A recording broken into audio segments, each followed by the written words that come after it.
Мына Айзат эже караңыз. Мен мындай деп өзүмө сөз берип атам да, канча жылдан бери. Мен буюрса өзүмдүн биринчи девушкама үйлөнөм. Буга чейин менде бир да девушка болгон эмес, бир да кыз менен сүйлөшкөн эмесмин. Эми буюрса биринчи девушкама үйлөнөм деген ниетим бар да. Бирок ниетиңди эме кыла бер. Неге? Ошо. Биринчи девушкаң үйлөнбөй калышы мүмкүн. Неге?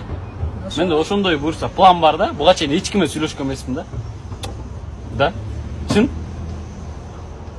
Ишенбей атасызбы? Түшүнбөйм. Девушка вообще ойлойт. Анда мага үйлөнүп экенсиң. Жок, мен андай.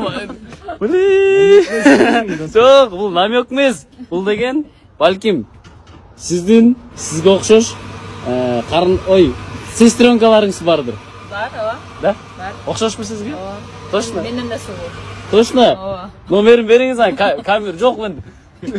Камера үчүн айтпай элем муну. Камера үчүн айтпай элем. Чынын айтып атам. Берем. Точно? Мектепте окшот да. Жок, мага садиктегилер болот. Мен өзүм жашмын да, карачы, жаш балага. Садик. Все, мына кол бериңиз. Буюрса Айзат эженин сестренкалары менен таанышам. 5-класс окуйт. 5-класста. Ооба. 6 жылдан Мен, по-моему, көрсөм керек. Көргөн баш керексиң. Көрсөм керек. 6 жыл. 6 жыл бирок мен чыдаймбы, чыдабаймбы? Деп койду.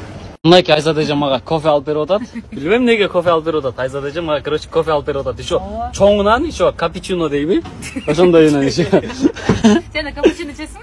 Айырмасы жок, сиз кайсысын алып берсеңиз да, койт. Ачуу кофе болсо дагы мен үчүн таттуу өтөт да. Все. 3 капучино бериңиз, средний сахар да большой. Все.